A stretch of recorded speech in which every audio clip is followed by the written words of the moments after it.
네, 여러분 안녕하세요. 전남대학교 병원 응급구사 김건남입니다. 네, 또 한 주 동안 잘 지내셨죠? 네, 자, 이번 시간에는 우리 노인 전문 응급처치약 지난 시간에 이제 우리가 외상과 근골격계를 쭉 살펴봤고요.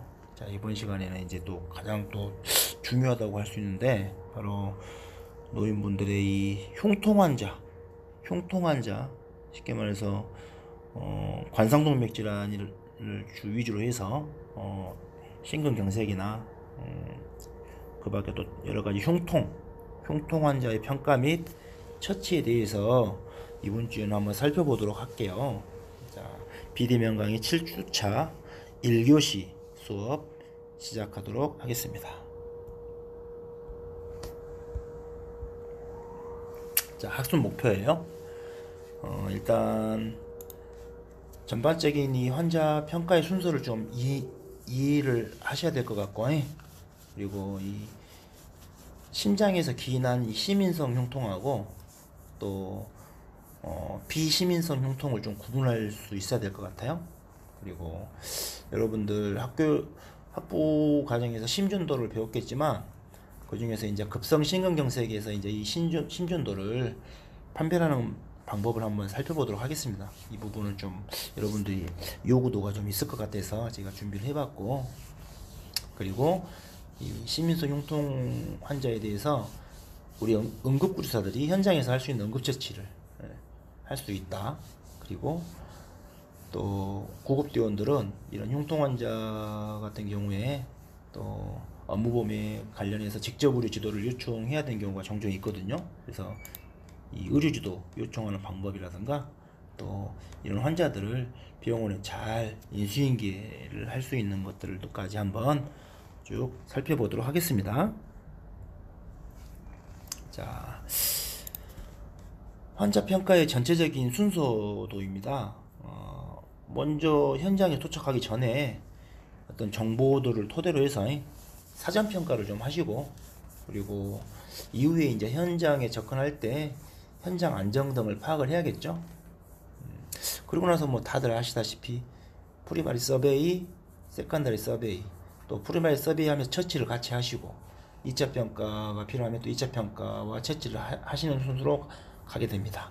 그리고 이제 이송을 개시하게 될 텐데, 이때 이제 통상적으로 2차 평가까지 한 후에 이제 의료 지도를 요청할 수도 있지만 상황에 따라서는 중증일 경우에는 1차 평가 끝나고 또 시행할 수도 있겠죠.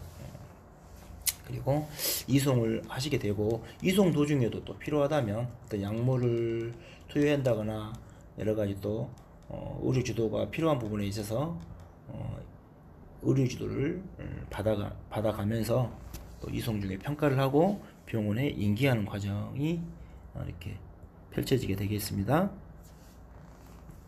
자, 사전평가가 있어요. 사전평가. 현장에 도착하기 전에 일단 어떤 주어진 정보가 있겠죠.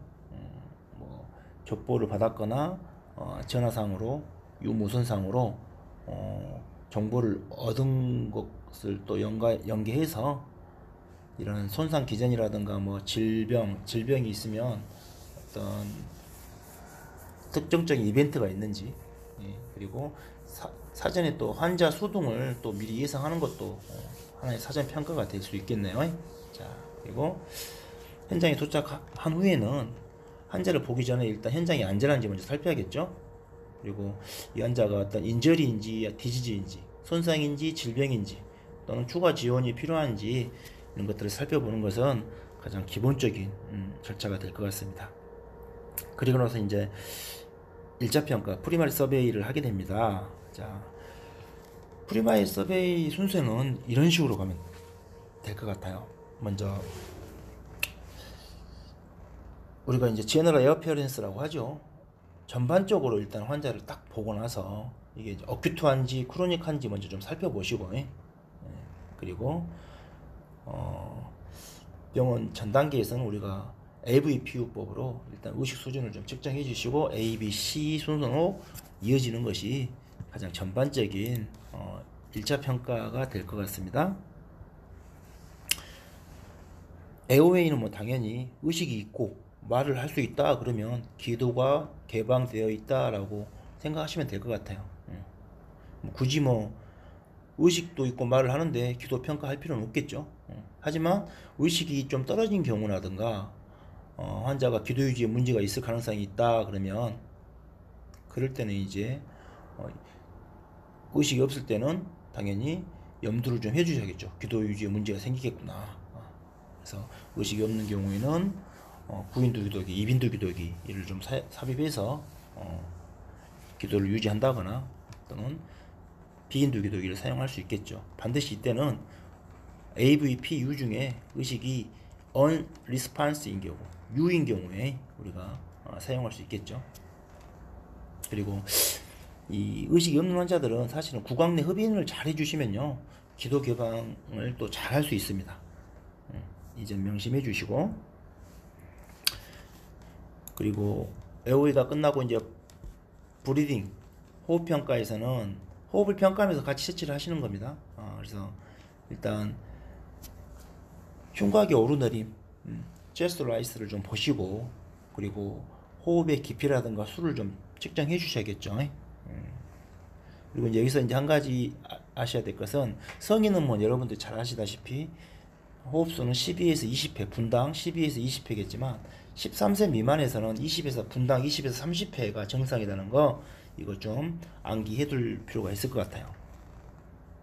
자, 그리고 만약에 이제 처치를 이제 평가를 해가지고 문제가 있으면 바로 처치를 해주셔야 됩니다. 만약에 환자가 의식이 있고 호흡도 적절하다 그러면 저농도 산소가 좋아요. 특히 흉통 환자들한테는 너무 막 고농도 산소가 필요 없습니다. 하지만 의식이 없고 호흡에 문제가 있을 때는 이제 고농도 산소로 가셔야겠죠. 그리고 분당 8회 이하의 어떤 느린 호흡 있다 그러면 그때는 반드시 호흡을 보조할 수 있는 수단을 강구하셔야 됩니다. 그리고 의식이 없고 호흡이 없다 그러면 당연히 이제 뭐 구조호흡이라든가 심폐소생술이 필요하겠죠. 자, 그리고 다음은 이제 순환평가인데요. 순환평가에서는 기본적으로 이니셜 어세스먼트에서는 혈압 측정보다는 맥박이 있는지 먼저 살펴보시고, 하트레이트라든가 횟수라든가 맥박의 강도, 세기 이런 것들을 좀 살펴보는 게 좋을 것 같습니다. 자, 여기서 또 기억하실 것은 성인은 당연히 하트레이트가 60에서 100회 사이에 들어와야지 정상이 있겠고, 또 우리가 2세에서 한 10세 정도에서는 하트레이트가 70에서 한 120회 분당 이 정도가 정상이다 라는 걸 좀 알고 계시면 될 것 같아요. 그리고 서큘레이션과 관련해 가지고는 맥박도 중요하고 환자의 피부색, 피부 상태, 피부 온도도 중요하다. 그리고 또 제일 손쉽게 할 수 있는 모세혈관, 제충혈 같은 것들도 평가를 해보시는 게 유용할 것 같습니다. 자, 1차 평가가 끝나고 나서 이제 2차 평가를 하시게 될 건데요. 자, 2차 평가에서는 여러분들이 이제 이런 알고리즘대로 따라가시면 될 것 같아요.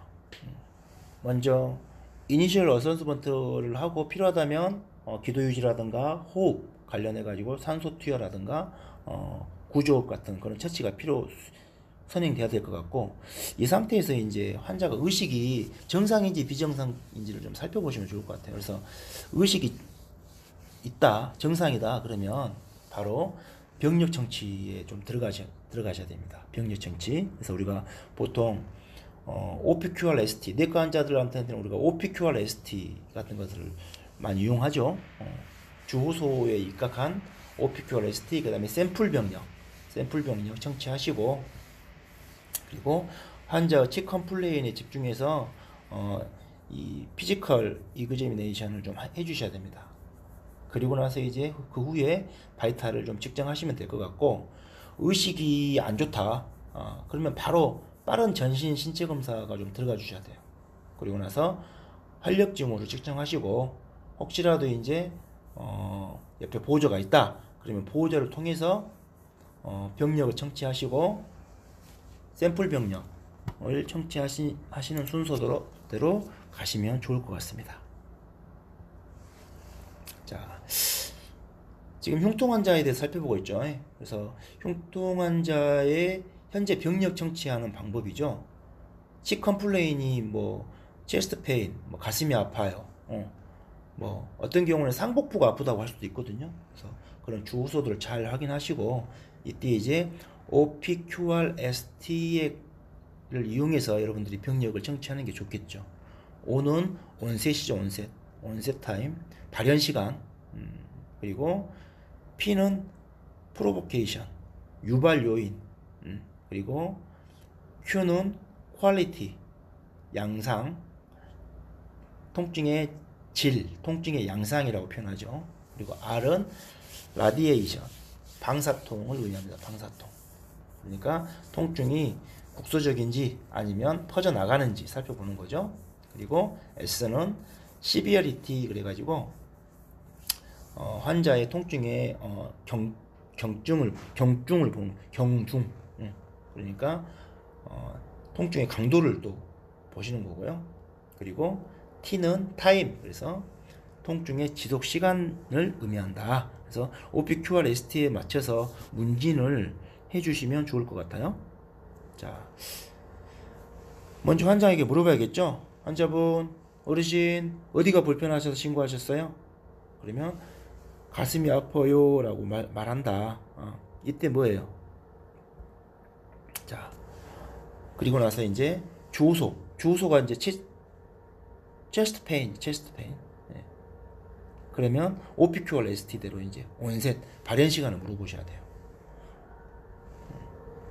어쩌다가 아프기 시작하신 거예요? 언제 아프신 거예요? 언제부터 아파하셨어요? 이렇게 물어보셔야겠죠. 그러면 앉아서 뉴스 보는데 갑자기 아팠다. 이렇게 예를 들어서 이렇게 표현하신다. 그러면 그리고 나서 이제 유발 요인, 프로보케이션, P. 자, 특별히 더 심해질 때가 있습니까? 뭐 기침을 하면 심해진다거나 움직이면 더 아프신가요? 라고 여쭤보는 거죠. 그러면 기침은 안 하는데 가만히 있는 거나 움직이는 거나 별 차이 없이 아프다 라고 하는 거죠.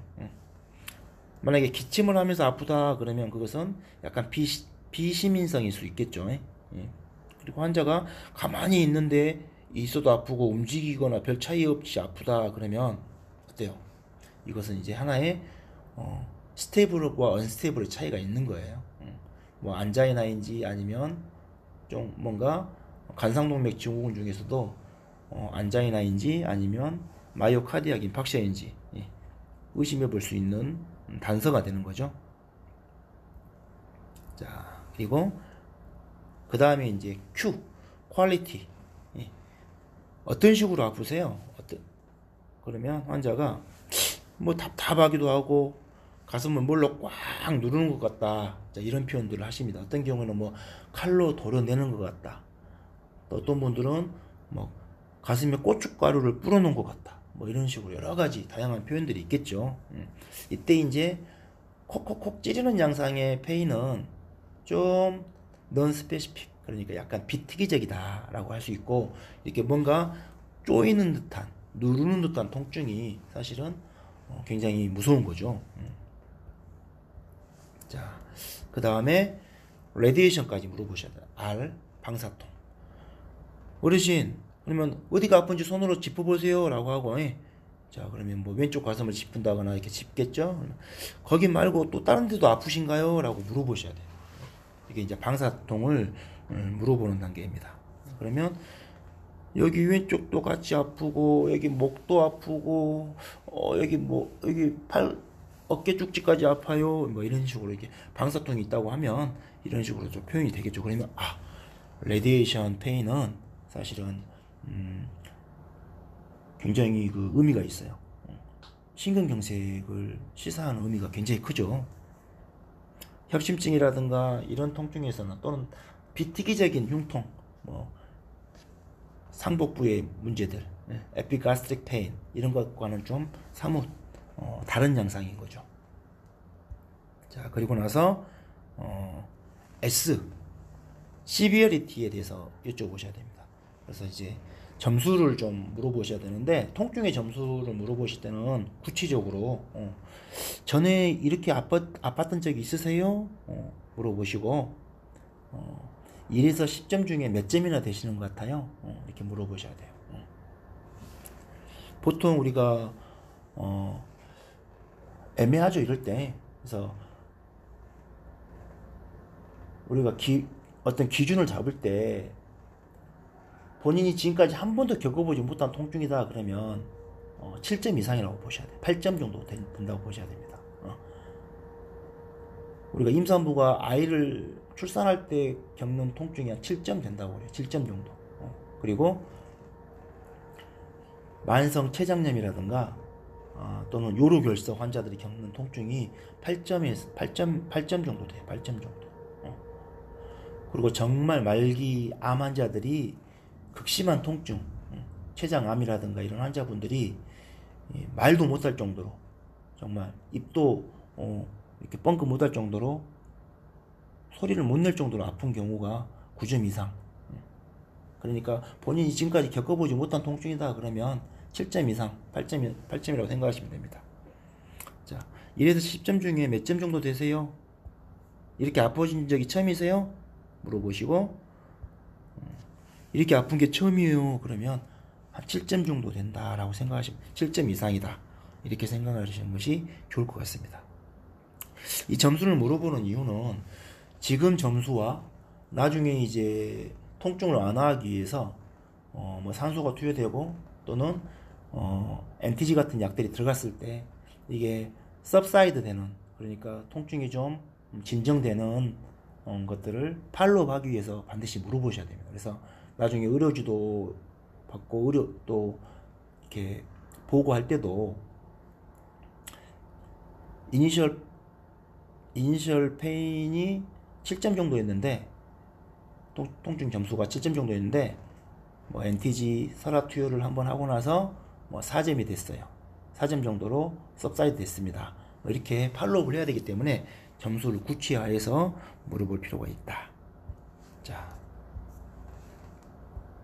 그리고 나서 이제 마지막으로 시간을 물어보셔야겠죠. 그래서 아프신 지 얼마나 됐어요? 아팠다가 안 아팠다 하십니까? 간헐적으로 아픈지, 또 얼마나 오랫동안 아팠는지 물어보셔야 되겠죠. 그러면 환자분이 여러 가지 답변이 있겠죠. 뭐 며칠 됐다, 한 3일 전부터 계속 아팠다, 안 아팠다 한다. 그러면 여러분들은 이게 어큐트 코로나리 신드롬이라고 생각하기는 좀 그렇죠. 그런데 얼마나 됐어요? 그랬더니 한 20분 정도 됐고 계속 아프다. 그러면 한 20분 이상 되는 통증은 사실은 지속적으로 한 20분 이상 지속적으로 아픈 것은, 이것은 ACS, 그러니까 어큐트 코로나리 신드롬의 전형적인 증상이다 라고 생각을 하셔야 됩니다. 그래서 이렇게 OPQR ST를 통해서도 여러분들이 많은 정보들을 이렇게 얻어낼 수가 있고, 이런 질문들을 여러분들이 또 병력 청취하실 때 잘 해주셔야 돼요. 이제 중요한 부분입니다. 자, 그리고 이제 이어서 여러분들 또 해야 될 게 있죠. 바로 샘플 병력 청취, 샘플 병력이. 그래서 우리가 sign and symptom, 증상과 관련된 것들, 그리고 알러지, 그리고 투여 중인 메디케이션 중인 약물들, 그 다음에 환자의 과거 병력들, 그리고 마지막으로 섭취한 음식, 섭취 시간이라든가 마지막 음식 먹은 것들, 그리고 특별한 이벤트, 여기에 대해서 여러분들이 쭉 또 문진을 해 주셔야 됩니다. 이 부분은 뭐 여러분들 너무 잘하는 부분이니까 해 주시면 될 것 같고, 자, 일단은 이제 우리가 시민선 흉통의 병력 청취에 관해서 이 부분은 이제 119 구급대원 현장 응급처치 표준 지침에 나와 있는 내용입니다. 그래서 첫 번째는 아까 우리가 OPQR ST 했던 것처럼 거의 유사한데요. 흉통의 발병 시간, onset 타임, 그리고 프로보케이션, 그다음에 어그리베이션 팩터, 그리고 NTG 복용 시 흉통 변화, 그리고 또 이 흉통의 위치라든가 방사 여부, 흉통의 강도, 마지막으로 반드시 확인할 게 있죠. 마지막으로 이거죠. 이거 최근에 이 발기부전제 복용력, 그러니까 이제 예를 들어서 뭐 비아그라라든가 뭐 여러 가지 있죠. 또 레비트라 종류에 따라서 뭐 12시간 또는 어떤 약제들은 24시간 이상 이렇게 약효가 지속되는 것들이 있어서 이걸 알아보는 이유는 어때요? 최근에 발기부전제를 복용했는데 12시간 이내 또는 24시간 이내에 발기부전제를 복용했는데 이때 니트로그리세린 NTG를 같이 중복해서 섭취하게 되면 또는 뭐 주사로 맞거나 하게 되면 심각한 저혈압이 발생을 해서 환자가 쇼크가 올 수 있습니다. 이건 굉장히 중요하죠. 그래서 이걸 잘 또 환자들이 또 잘 표현을 안 하려고 하는 경향들이 많기 때문에 여러분들이 이 부분을 좀 신경 써서 잘 체크해 내셔야 돼요. NTG를 줘야 될 것 같다 싶으면 반드시 체크해야 되는 항목입니다. 자, 그리고 아스피린에 대한 알러지가 있는지도 꼭 확인을 해 주시면 좋겠습니다. 자, 그리고 여러분들이 참고로 좀 알아둬야 될 게 시민성 흉통, 그러니까 심장에 문제가 돼서 생기는 흉통들의 특징들이 좀 있어요. 첫 번째는 통증이 우리 스터넘, 흉골의 뒤쪽 부위에서 발생한다. 흉골의 뒤쪽 부위에서 좀 많이 발생한다.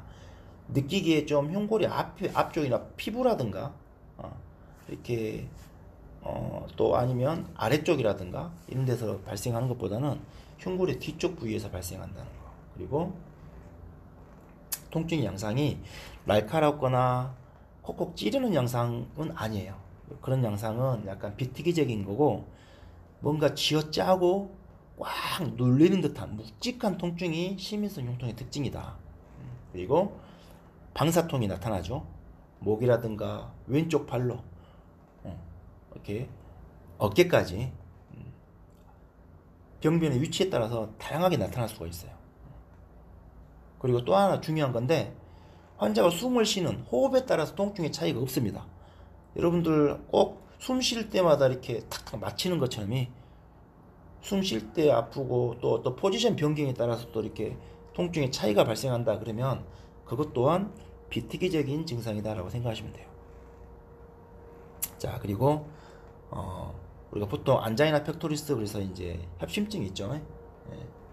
협심증 같은 경우에는 주로 우리가 운동할 때 통증이 유발되는 것이 있죠. 그리고 좀 쉬면 완화되고 하지만 우리가 불안정형 협심증, 예전에는 우리가 스테이블 안자이나 언스테이블 안자이나 이렇게 나눴는데요. 지금은 그렇게 나누지 않죠. 지금 어떻게 나눕니까? 스테이블 안자이나는 협심증으로, 언스테이블 안자이나하고 심근경색은 우리가 거의 유사하게 봐요. 그래서 스테미, non-STEMI. 스테미는 ST elevation myocardial infarction. non-STEMI는 non-ST elevation, 그러니까 ST절 상승 소견을 보이는 심근경색과 ST절 상승 소견이 없는 심근경색 이렇게 나누죠.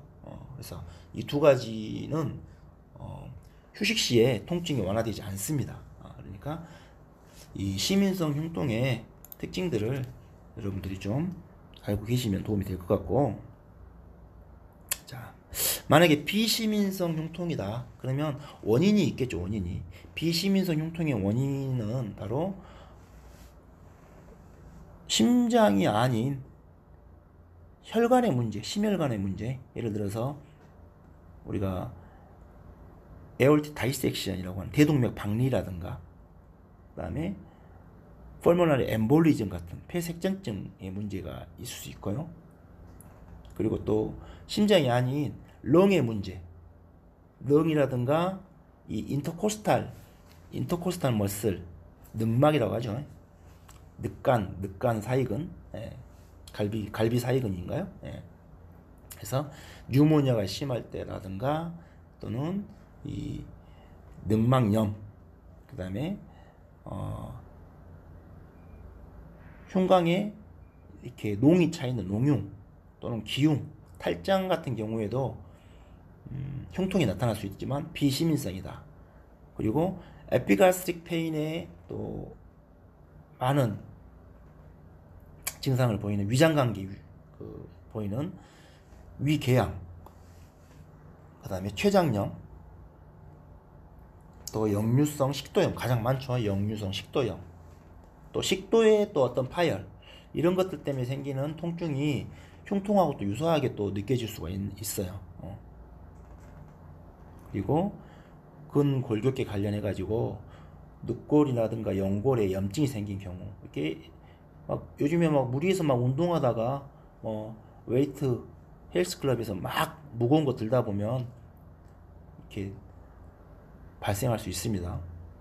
그리고 피부에 관련돼서도 이 대상포진 같은 게 있으면요, 흉통으로 오인될 수 충분히 있습니다. 그리고 늑골 골절이 있거나 그래도 마찬가지겠죠. 예. 그래서 이런 비시민성 흉통을 발생시키는 원인들이 다양하다. 자, 그래서 대동맥 박리는 여러분도 에어틱 다이섹션 뭐 많이 하실 거예요. 굉장히 찢어지는 듯한 통증이죠. 찢어지는 통증.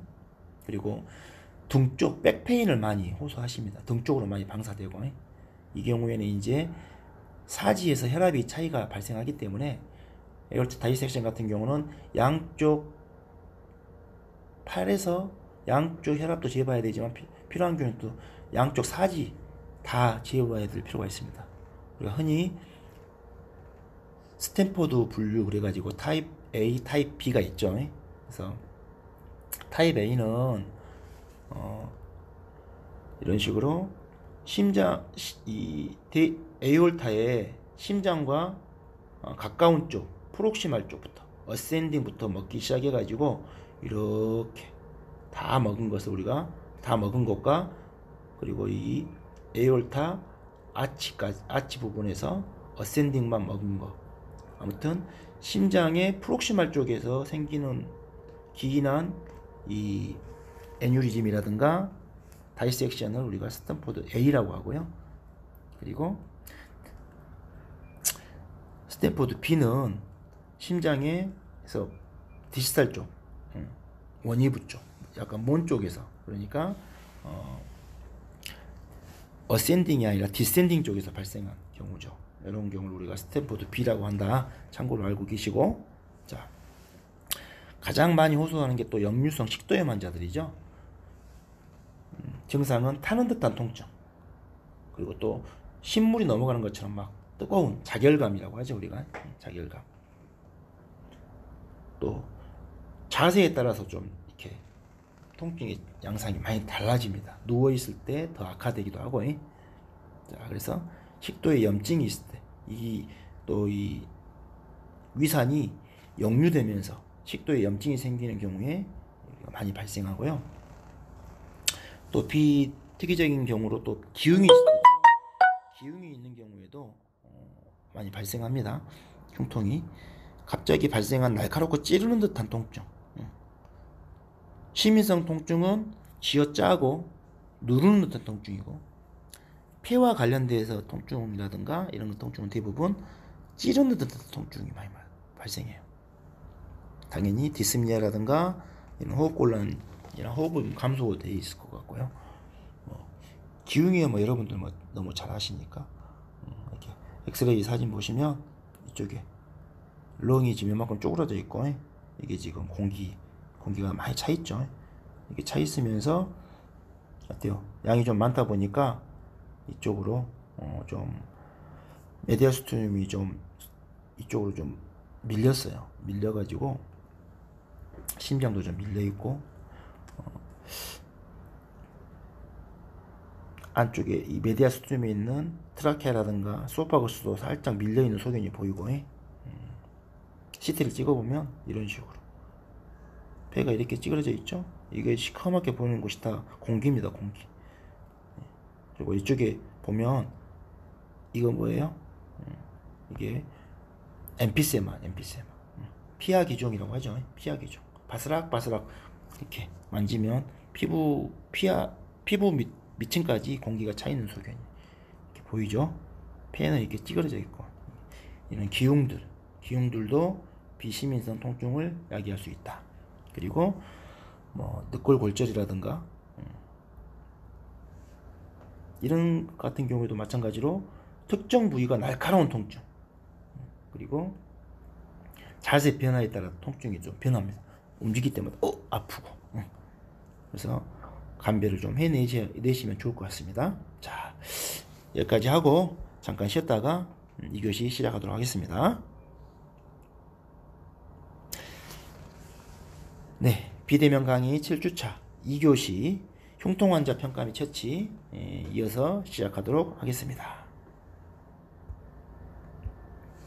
자, 그러면 이런 흉통환자를 만났을 때 먼저 첫 번째는 우리가 치컴플레인에 집중해가지고 신체 검진을 좀 해주시라고 그랬죠. 그래서 첫 번째는 멘탈 의식이 있는지 없는지 보시고요. 그리고 기본적으로 환자가 흉통이 있으면 디스미아도 같이 호소하시기 때문에 산소포화도 측정도 중요합니다. 어차피 심근경색이라든가 코로나리 아테리 어떤 문제는 산소 결핍에 의해서 생기는 거기 때문에 산소포화도 측정이 굉장히 중요할 것 같고, 바이탈 사인 체크하시고요. 그리고 정말 중요한 거죠. 바로 시민성 폐부종, 그러니까 이 펄모나리 이데마의 여부를 좀 잘 판단해 주셔야 된다. 그래서 만약에 폐부종이 생기게 되면 심장이 아픈데 어때요? 심장이 제대로 펌프지를 못하면 펄모나리 이데마가 차겠죠. 폐에 물이 차게 되면 당연히 숨쉬기가 힘들어지고 산소포화가 떨어지겠죠. 그러면 환자는 호흡곤란이 칩컴플레인이 될 수가 있어요. 호흡곤란이. 그럼 여러분들은 호흡곤란에 또 포커스가 맞춰지면 심장을 놓칠 수가 있습니다. 하지만 환자가 수포음이 발생한다. 랄. 정진도 필요하고, 그리고 이런 환자들의 또 공통적인 특징이 바로 경정맥이 팽대한다. 경정맥 팽대. 여기 보시면 여기 주글라 베인, 주글라 피너스, 앵거지먼트, JVE라고도 하고, 저글라 베인 디스텐전, JVD라고도 합니다. 환자가 이렇게 심하게 경정맥이 많이 부어 있고 펄모나리 랄이 들린다, 수포음이 들린다. 그러면 이것은 펄모나리 이데마예요. 그런데 그 이 펄모나리 이데마가 폐의 문제가 아니죠. 바로 심장의 페일류어, 심장의 부전으로 인한 2차적인 다이렉트한 합병증이 바로 폐부종이다 라고 생각을 하셔야 됩니다. 즉각 이 환자들은 12유도 심전도를 측정을 하셔야 되고요. 그리고 가장 중요한 ST 시그먼트의 엘리베이션, ST 분절 상승 소견을 즉각 확인해 주셔야 돼요. 그래서 병원 전 단계에서 12유도 심전도 요즘에 우리가 찍을 수 있잖아요. 특수구급대에서는 다 찍고 전송 가능하죠. 이런 전송 장치가 있을 경우에는 병원으로 심전도를 전송해 주면 정말 도움이 많이 됩니다. 그리고 이송 도중에 반드시 심전도 모니터링을 꼭 해주셔야 된다. 왜? 심근경색 환자들은 갑자기 치명적인 부정맥이 생길 수 있어요. VPB 뜰 수도 있고 V택이 뜰 수도 있죠. 또는 갑자기 하트레이트가 뚝 떨어져 가지고 서드 디그리 AB 블락이라든가 컴플리트 AB 블락, 뭐 여러 가지 부정맥들이 발생을 하기 때문에 이송 도중에 반드시 모니터링이 필수다. 자, 그리고 활력증후를 측정하셔야 됩니다. 활력증후야 뭐 당연히 이렇게 측정을 해주시고요. 산소포화도도 꼭 측정을 해주시고.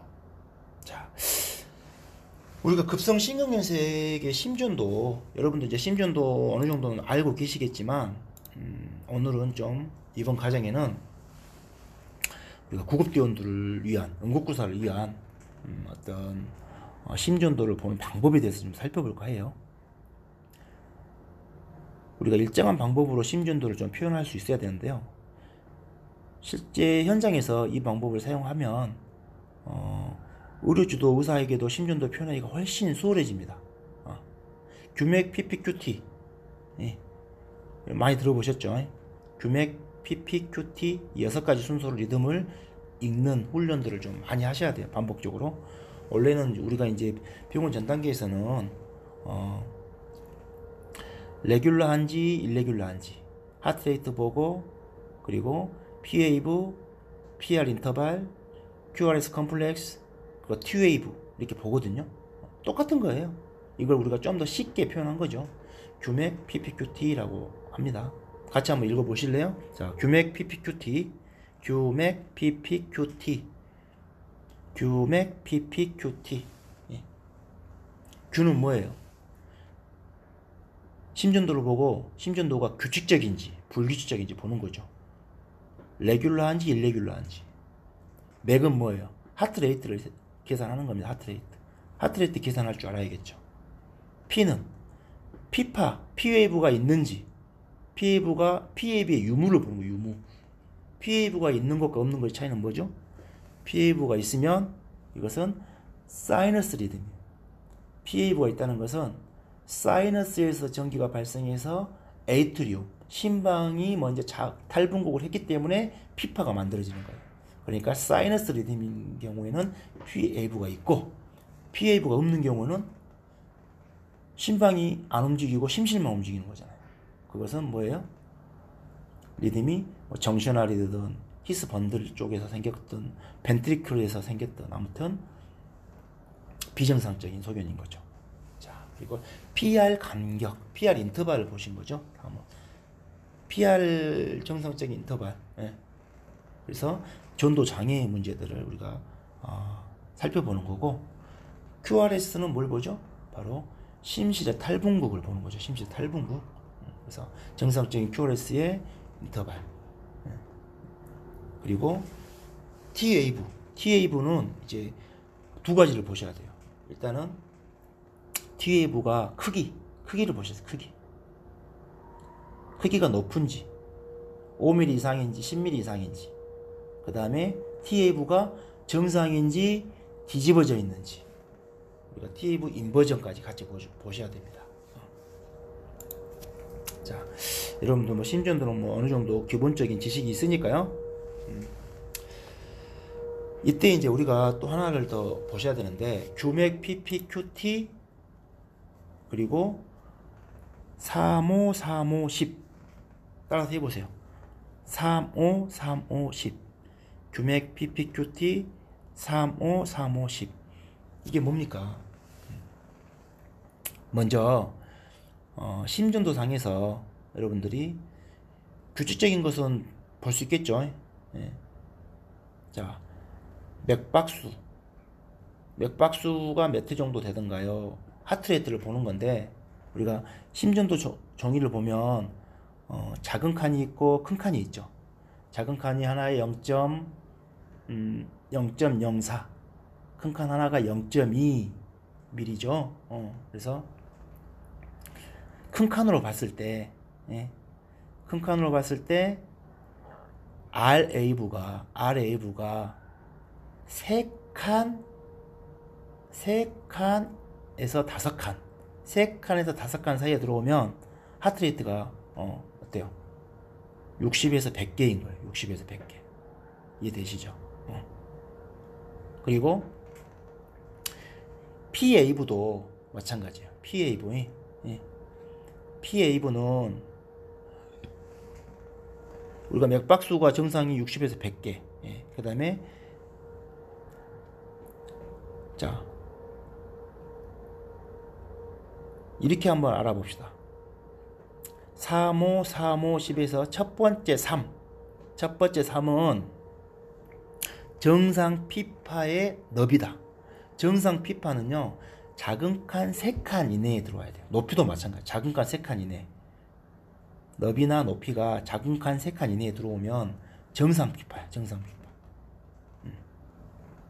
정상적으로 3칸 이내에 들어와야 되고요. 다음 다음 O는 PR 간격이 작은 칸 5칸 이내에 들어와야 돼요. 이해되시죠? 보통 우리가 PR 간격은 0.2초 이내에 들어와야 된다. 그래서 큰 칸 1칸, 작은 칸 5칸이죠. P판은 작은 칸 3칸 이내, PR 간격도 작은 칸 5칸 이내. 예. 그리고 나서 3호, 그 다음 3은 뭐예요? 그 다음 3은 QRS 컴플렉스. QRS 컴플렉스가 이 3은 QRS 간격이 작은 칸 3칸 미만이어야 된다.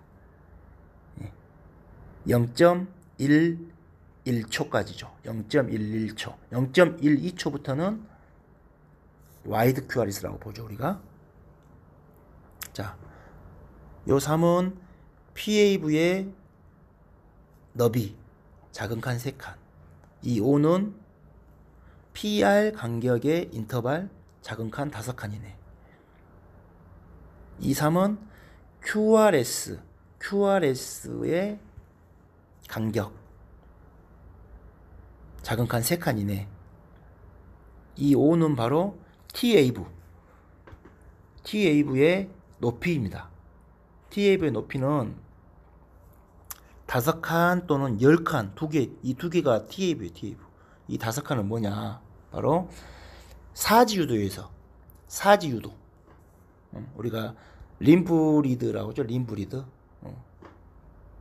우리가 보통 리드 1, 2, 3 이렇게 보는 사지유도에서는 5칸. 그리고 AVR, AVL, AVF. 거기서는 T파가, 높이가 5칸.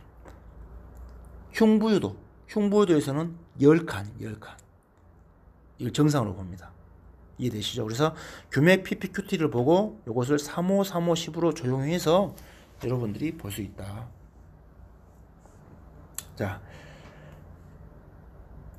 규칙적이던가요? 네, 규칙적입니다. 규칙적입니다.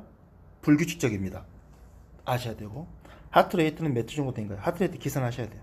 이때 하트레이트 계산할 때 우리가 300, 150, 100, 75, 60, 50 방법 쓸 수도 있고, 그리고 뭐 12유도, 10전도에서 A4지 한 장에 그 25mm/s 속도로 나오는 정상적인 그 심전도다 그러면 우리가 길게 리듬 스트립으로 쭉 나오는 리드의 알파를 세가지고 아시죠? 10초 동안에 몇 번 뛰었는지 보고 곱하기 6을 해주는 방법도 있겠죠. 그리고 정상적인 맥박을 할 때도 우리가 3, 5를 활용할 수 있어요. 3, 5. 3칸에서 5칸 사이, 큰 칸 3칸에서 5칸 사이면 60에서 100개 사이에 들어온다라고 알 수 있습니다. PAV는 너비 작은 칸 3칸, PR 간격은 작은 칸 5칸, QRS도 작은 칸 3칸, TAV는 림브리드 5칸, 체스트리드 10칸 이내로 들어오는 것이 정상이다. 자, 이게 이제 심전도입니다. 자, P, Q, R, S, T 이렇게 나오죠. 자, 여기서 보면 PR 인터벌은요. PR 인터벌. 우리가 PR 인터벌은 5칸 이내에 들어야 된다겠죠. P파가 시작하는 전부터 P파를 포함해서 이 Q파가 나오기 전까지를 우리가 PR 인터벌이라고 해요. 심방이 뛰고 심실이 탈분국 하기 전까지를 보는 거죠. 이게 0.2초니까 작은 칸 5칸. 그리고 P파는 이 너비가 작은 칸 3칸이네. 그렇죠? 자, 그리고 이 P파가 끝나는 지점과 Q파가 시작되는 점을 이은 선을 이 세그먼트 이런 데를 우리가 세그먼트라고 합니다. 이 세그먼트 PR 세그먼트 절이라고 하죠. 절 PR 절 그 다음에 잘 아시는 Q웨이브는 음성 나오죠. 그 다음에 R웨이브, 양성 R웨이브, 그리고 S웨이브, QRS 컴플렉스라고 합니다. QRS 군. 이 QRS는 여기서부터 여기까지. QRS 컴플렉스는 작은 칸 3칸이네. 0.11초까지. 그리고 S파에서 기울기가 급변하는 지점부터 해서 T파까지 절을 우리가 가장 중요한 ST절, ST 세그먼트라고 해요. ST 세그먼트. 그리고 S파에서 기울기가 갑자기 변하는 이 포인트, 여기를 뭐라고 합니까? 여기를 J포인트라고 합니다. J포인트. J포인트 굉장히 중요해요, 여러분들. 이 J포인트 아셔야 돼. 그리고 나서 T웨이브가 나오고, T웨이브는 양성인지 인버전, 음성인지를 확인하셔야 되고, T웨이브의 높이는 4주유도에서 5칸 높아질 수 있겠죠? 톨티. 체스트에서는 10칸까지를 본다. 그리고 Q파가 막 시작하는 전부터 T파가 끝나는 전까지 우리가 QT 인터벌이라고 하죠. QT 인터벌은 우리가 롱 QT 신드롬 같은 게 있으면 굉장히 환자가 어레스트가 잘 나요. 그래서 좀 알고 계시면 좋을 것 같습니다. 자, 말로만 설명드리니까 좀 어렵긴 하죠. 여러분 사전 지식이 있으니까 그냥 이렇게 간단하게 설명드리는 거예요. 여기다가 지금 간호사 선생님들이라든가 놔두고 강의하면 하나도 못 알아먹어요. 여러분들 정도 수준 되니까 잘 이해할 거라고 믿습니다. 자, 그리고 중요한 게 우리가 ACS, 그러니까 어큐트 코로나리 신드롬에서 MI, 어큐트 MI 판단할 때 가장 중요한 게 바로 Q웨이브의 유무가 굉장히 중요합니다. 이 Q웨이브는요, 우리 사람마다 이 지문 있잖아, 지문. 핑거프린트. 지문처럼, 어때요? 문신처럼, 정확하게 남습니다. 심전도상. 그래서 이때 우리가 이제, 여기 보시면요, 일단 이게 A, B, C, D, E, F 이 순서대로 한번 봅시다. 순서대로 보시면 이 그림은 약간 좀 근데 좀 시원찮게 하긴 한데, 신경계색이 왔을 때 이 웨이브의 변화를 좀 보여주는데요. 맨 첫 번째 변화는 바로 톨티. 예. T파가 좀 상승하게 돼요. T파가 좀 상승하게 되고, 이 T파가 상승하게 되는 소견이라든가 이제 약간 그 초기 단계죠. 초기 단계. 예. 그 단계를 넘어서면 이제 T파가 상승하게 되는 소견은 우리가 이제 이스케미아가 이제 시작되는 시기. 갑작스럽게 산소가 좀 공급 안 됐을 때 T파가 상승하게 되고요. 심장의 근육이 손상을 받는다, 인저리를 받는 시기가 되면 ST절이 올라가죠. ST절이 원래는 이렇게 나와 있는데 여기까지 올라갔죠. 여기까지 와야 되는데 ST절이 올라갔죠. ST 상승돼요. ST 상승되면서 더불어서 T파도 인버전이 오죠. 인저리 단계라고. 인저리 단계, 손상 단계. 어큐트 MI에서 ST절 상승은 지금 막 손상이 진행되고 있는 거예요. 이게 시간이 좀 지나면 어때요? Q파가 나옵니다. Q파. 그리고 이제 패솔로지 Q 또는 시그니피컨트 Q, 그래가지고 의미 있는 Q, 병리적 Q파라고 합니다. 너무 작아요, 이거는. 사실은 이 의미 있는 Q파는 알파의 3분의 1 이상 내려가야겠죠. 사진이 좀 안 좋은데 Q파가 보이기 시작하는 거예요. 이 정도 Q파는 다 보여요. 하지만 병적인 Q파, 의미가 있는 Q파들은, Q파는 뭐냐? 바로 경색을 의미합니다. 경색이 뭐예요? 썩었다는 말이죠. 괴사됐다. 심장 근육이 이제 손상 당하다가 이제 썩기 썩어버린 거죠. 괴사가 오면 그쪽으로는 전기가 안 통해요. 그래서 큐파가 생기는 거예요. 큐파. 이 한 번 생긴 큐파는 절대 안 없어집니다. 계속 큐파가 생길 거예요. 남아있을 거예요. 그리고 ST 엘리베이션도 같이 올 수 있죠. 그래서 시간이 지나면 이제 큐파는 그대로 지속되고 ST젤은 다시 하강하게 됩니다. 이게 이제 MI의 이 MI의 진행 순서다라고 생각하시면 될 것 같아요. 자, 그러면 ST 엘리베이션을 우리가 어떻게 판단할 것인가? 이걸 한번 살펴봅시다. ST 엘리베이션은 우리가 이 기준점과 기준선을 좀 아셔야 돼요. 기준점과 기준선. 우리가 이제 정상적인 심전도예요. 그러면 여기 보시면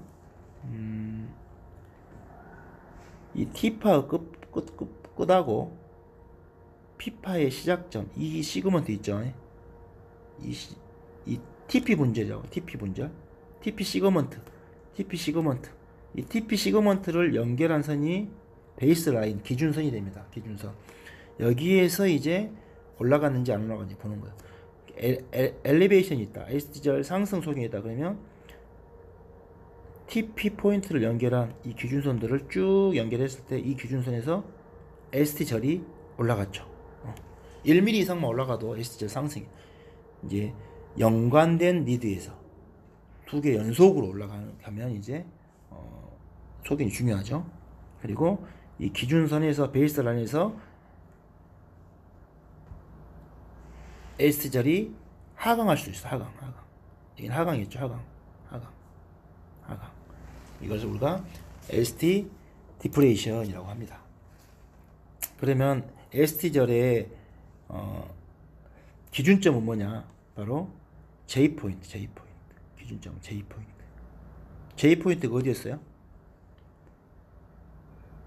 Q, R, S파가 기울기가 변하는 점. S포인트. 여기가 되겠죠? 여기를 우리가 J포인트로, J포인트. 기준점을 아셔야 되고, 기준선은 이 TP 분절을 연결하는 선을 우리가 기준선이라고 한다. 이렇게 이해를 하셔야 됩니다. 자, 그러면 ST 분절 상승은 이게 심전도 용지에서 지금 T, P, QR, ST절이 지금 어때요? 기준선에서 올라갔죠. 여기서 바로 그냥 어디서 질 것이냐? 여기서부터 여기를 질 것이냐? 여기서부터 여기를 질 것이냐? 어디를 재야 될까요? 바로 이 J포인트 중요하죠. J포인트에서 0.8초 이동한 지점에서 측정을 하는 것이 스탠다드입니다. 0.8초라는 것은 작은 칸 한 칸이 0.04초니까 작은 칸 두 칸 이동한 점. 작은 칸 두 칸 이동한 점에서. 그래서 1mm 이상만 올라가면 우리가 ST절 상승이 있다라고 반드시. 그런데 심장의 같은 부분을 나타내는 두 개 이상의 유도에서 상승을 해야 된다. 그러니까 같은 부위를 나타내는 소견은 뭐예요? 우리가 보통 하벽심근경색이라 그러면 리드 2, 3, AVF 세 개가 연관되어 있죠. 이 중에서 2, 3가 올라가든 2, 3 AVF가 올라가든 연속적으로 두 개 이상이 연결돼서 올라가야 돼요. 알겠죠? 리드 2 하나만 올라갔다 그러면 안 돼요. 그리고 측벽을 보는 어때요? 1 AVL 아니 우리가 뭐예요? AVL, AVF 그렇죠. 두 개 연속으로 두 개가 올라가면 측벽 또는 전벽을 보는 어때요? V 1, 2, 3, 4 이렇게 그 중에서 두 개 이상이 올라갔다 그러면 우리가 특정 지을 수 있습니다. 자, ST절 상승 지금 맨물이 올라갔습니까? 기준선은 여기고 J포인트는 여기고 여기에서 두 칸 이동해서 이 점을 보내겠네요. 그러면 어때요?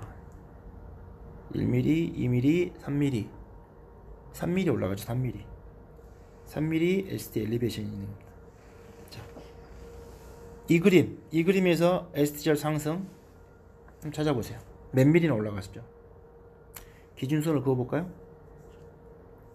TP 분절 찾아서 이 TP 분절을 이은 선은 기준선이 이렇게 되겠네요.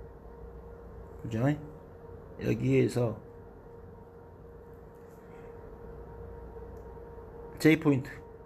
J포인트에서 한 칸, 두 칸 0.8mm 각 여기에서 이렇게 1mm, 2mm, 3mm 올라가서 3mm 그러죠? 얘도 마찬가지. 기준선을 그으면 J포인트에서 하나, 둘 여기서 지는 거예요. 여기서 지는 게 아니라 여기서. 기준선에서 1mm, 2mm, 3mm 이 한자도 3mm ST 엘리베이션이 있다 라고 읽을 수 있을 것 같습니다. 자, 그리고 티파 같은 경우에 는 정상적으로 이제 여기 봐보세요. 티파는 심실을 재분국할 때 나타나죠. 티파가. 예.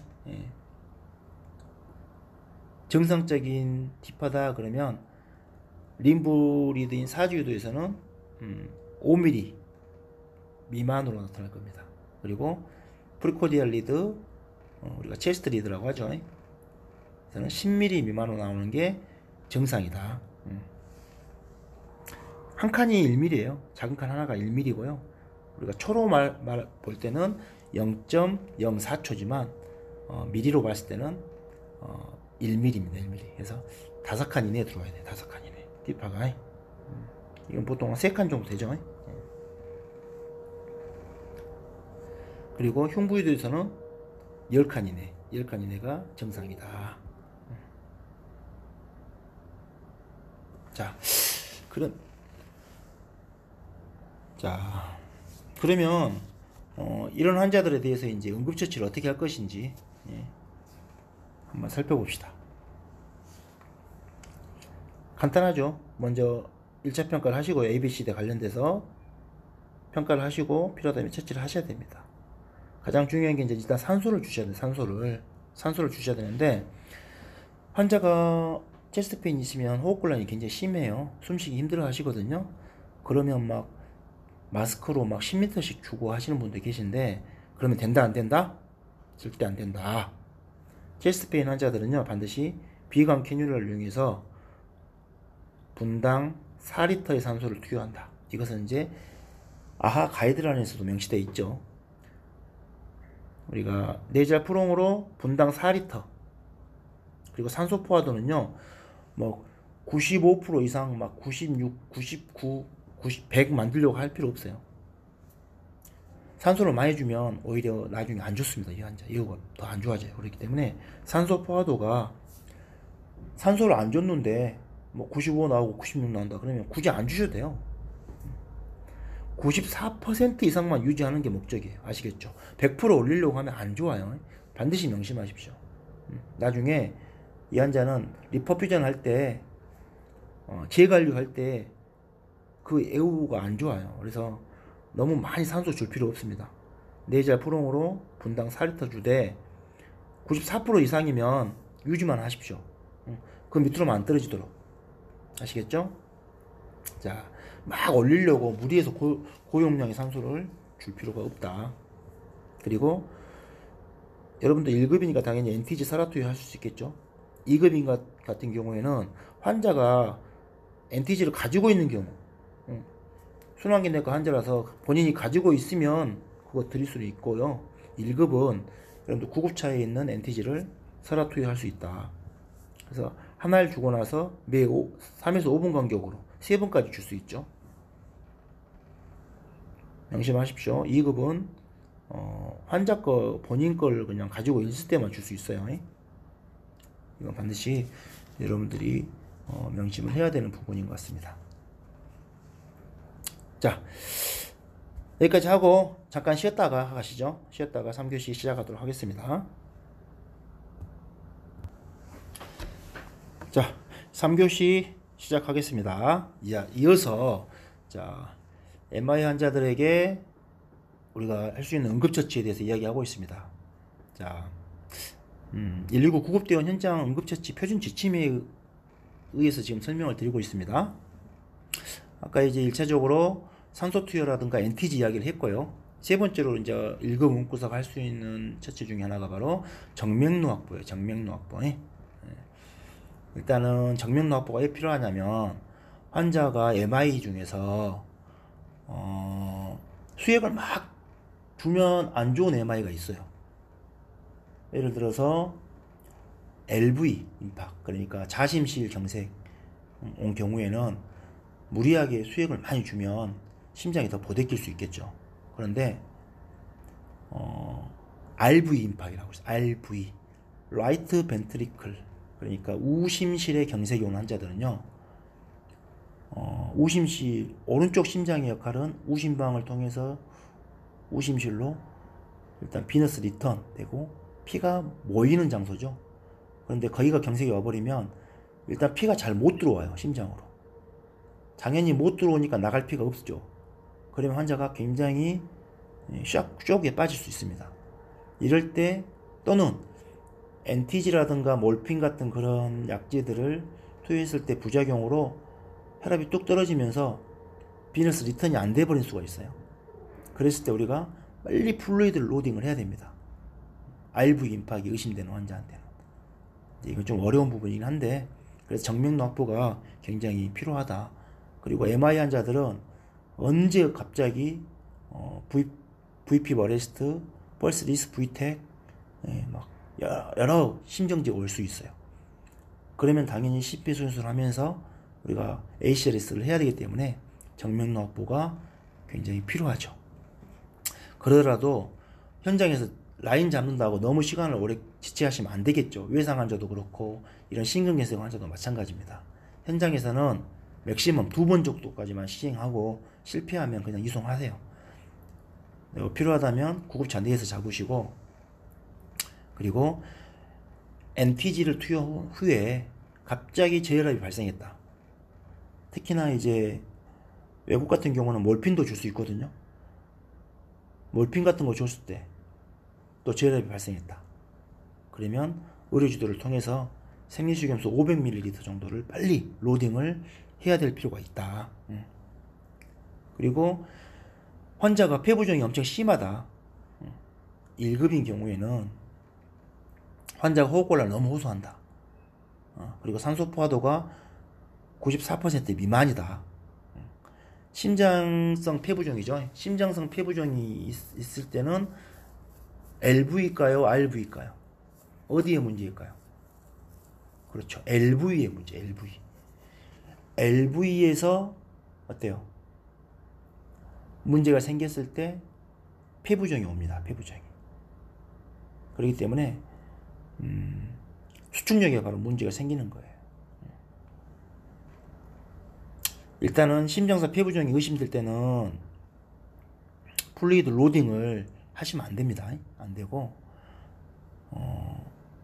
우리 병원에서는 이제 그런 부하를 좀 줄여주려는 여러 가지 뭐 폴리도 하고 이뇨지도 쓰고 하는데, 현장에서 우리가 그렇게 할 수 없으니까, 아무튼 폐부종이 심해가지고 호흡곤란이 너무 심할 때는 항기 보조를 위해서 우리가 CPAP이라고 하는 지속적 양압 항기도 사용해 볼 필요 있다. 산소 포화도가 94% 밑으로 떨어졌을 때는 좀 올려 94% 이상 맞춰줘야 되기 때문에. 자, 일단 NTG에 대해서 한번 살펴볼까요? NTG는 우리가 질산염 제제라고 하죠. 여러분도 뭐 잘 아실 거예요. 혈관 확장제입니다. 그리고 동맥과 정맥을 동시에 확장시키죠. 그래서 간상동맥을 조금 확장시키긴 하지만 그 효과보다도 NTG 같은 경우에는 우리 정맥을 확장을 많이 시키, 특히 말초정맥 많이 확장을 시킵니다. 그래서 심장의 부하를 감소시켜줘요. 왜냐? 우리가 심장이 펌프질을 하려고 힘을 딱 주는데 저항이 심한, 혈관들이 빵빵하면 좁아져 있으면 저항이 굉장히 안 그래도 산소가 부족해서 심장이 힘든데 더 힘이 들거든요. 그럴 때 NTG를 딱 먹으면 말초 정맥들이 확 이완해요. 그러면 어때요? 혈관의 압력들이 좀 많이 빠지죠. 그러면 심장이 쥐어짤 때 힘이 덜 들어요. 그걸 우리가 산소 요구량이 감소된다라고 표현합니다. 그러면서 통증이 심장이 갑자기 일이 편해지니까 산소를 덜 쓰게 되고 통증이 싹 사라지죠. 그런데 이제 이것은 협심증 때, 특효약이죠. NTG는 협심증 때 신경경색으로 인한 통증, 심장 근육이 썩으면서 나오는 이런 통증에는 NTG는 안 들어요. NTG가 먹히겠어요. 하지만 조금 도움은 되겠지만 오히려 RV 임파기 때는 NTG를 주게 되면 부작용이 더 심해질 수 있거든요. 아무튼 그래서 하지만 NTG가 심장 동맥도 확장을 시키기 때문에 그 부분에서는 좀 도움이 됩니다. 그래서 협심증 치료에 아주 좋아요. 협심증 치료에 NTG는. NTG를 주는데 갑자기 확 좋아진다 그러면 MI 아닐 수 있어요. NTG를 줬는데도 불구하고 계속 아프다 그러면 심근경색을 확진할 수도 있습니다. 진짜로. 그 정도로. 자, 그리고 우렬성 심부전이 있을 때도 NTG를 주게 되면 부하가 많이 떨어져서 전부하를 많이 감소시켜주기 때문에 심장이 어때요? 힘이 덜 들게 돼서 확실하게 도움이 된다. NTG. 자, 그리고 근기증 있죠. 근기증은 NTG 감염 반응이 있는 환자들이 간혹 있고요. 또 녹내장 환자들한테는 좀 안 됩니다. 녹내장 환자들한테는.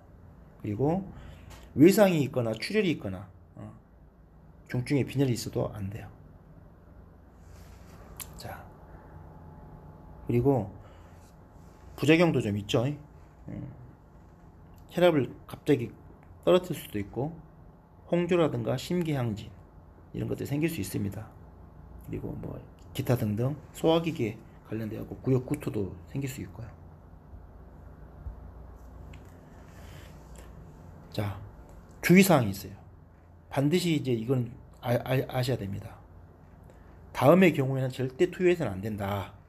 첫 번째, 혈압이 90mm 목큐리 이하일 때, 수축기 혈압이 일단 저혈압 환자한테는 안 돼요. 그리고 증상이 있는 섬액 환자한테도 안 돼요. 하트레이트가 분당 50회 미만의 섬액 있는 환자한테도 NTG 투여는 안 됩니다. 그리고 소디오 말씀드렸던 최근 24시간 이내라든가 비아그라, 시알리스, 레비트라 같은 그런 약 발기부전 치료제를 복용했을 때, 특히나 시알리스 같은 경우는 이틀 동안 지속되기 때문에 48시간 이내에 했을 때도 중복 투여가 되게 되면 급속도로 저혈압에 빠질 수 있다. 그리고 NTG를 투여 후에 혈압을 재봤더니 수축기 혈압이 20이나 감소했다. 그러면 추가 투여는 금지다. 이렇게 생각하시면 됩니다. NTG 주의사항은 이거 굉장히 중요한 사항이니까 여러분들이 반드시 알고 계셔야 될 것 같고요. 자, 마지막으로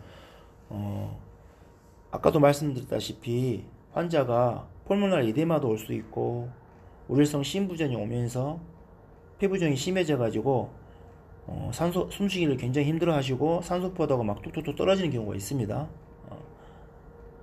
그런 경우에는 여러분들이 지속적 양압 환기라고 해서 CPAP 아실 거예요. 아마 우리가 마스크처럼 됐죠. 마스크처럼 생긴 벤틸레이터라고 생각하시면 됩니다. 5에서 10cm H2O 정도의 핍을 걸어줄 수가 있어요. 그래서 강제로 좀 밀어 넣을 수가 있죠. 그리고 환자가 숨을 쉴 때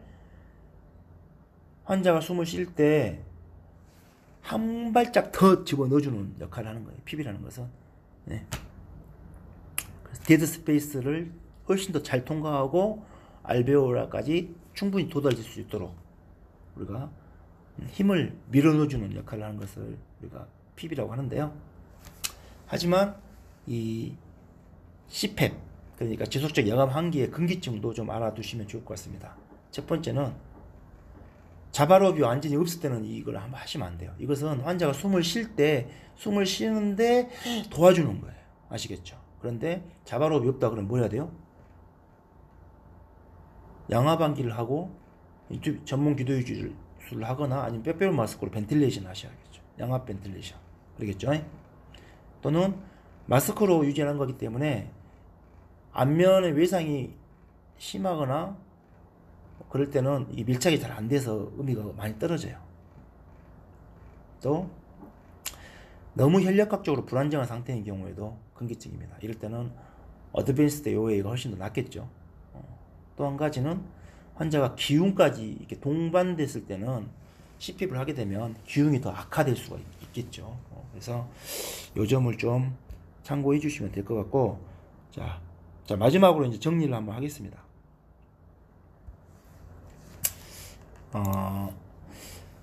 일단은 환자의 생체 징후를 빨리 파악을 하시고요. 생체 징후를 빨리 파악을 하시고, 죄송합니다. 생체 징후를 파악하시고, 산소 포화도도 빨리 측정하시고, 산소 포화도는 반드시 94% 이상 유지한다. 하지만 너무 고용량의 산소를 막 줘가지고 더 올릴 필요까지는 없다.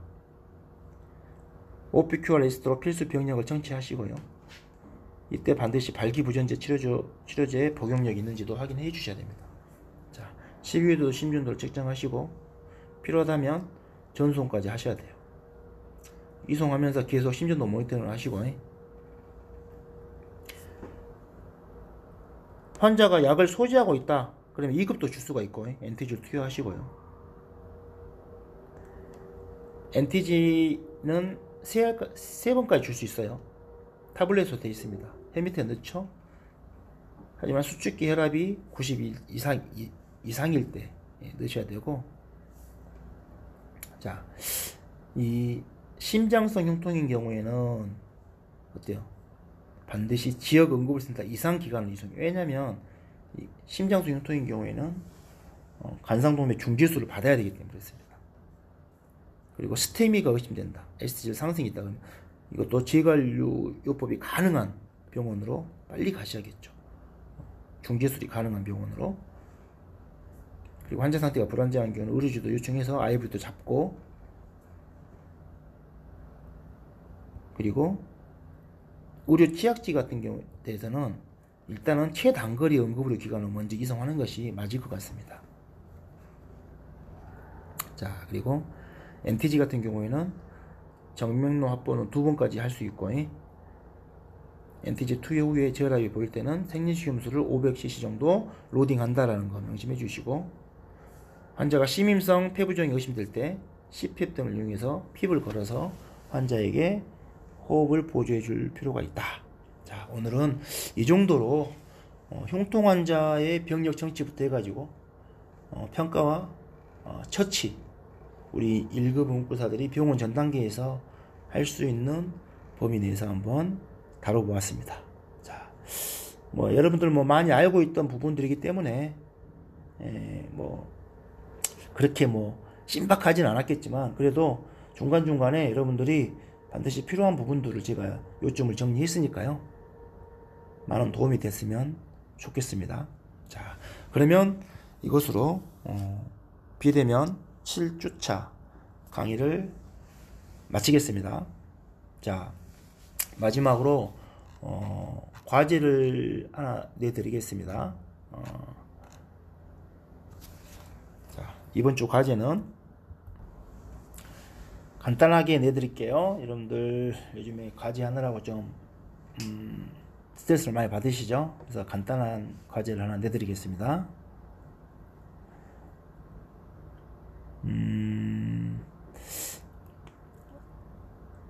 규맥 PPQT 3호 3호 12 무슨 얘기인지 무슨 말인지 제 강의를 들으셨다면 아마 이해를 하실 건데요.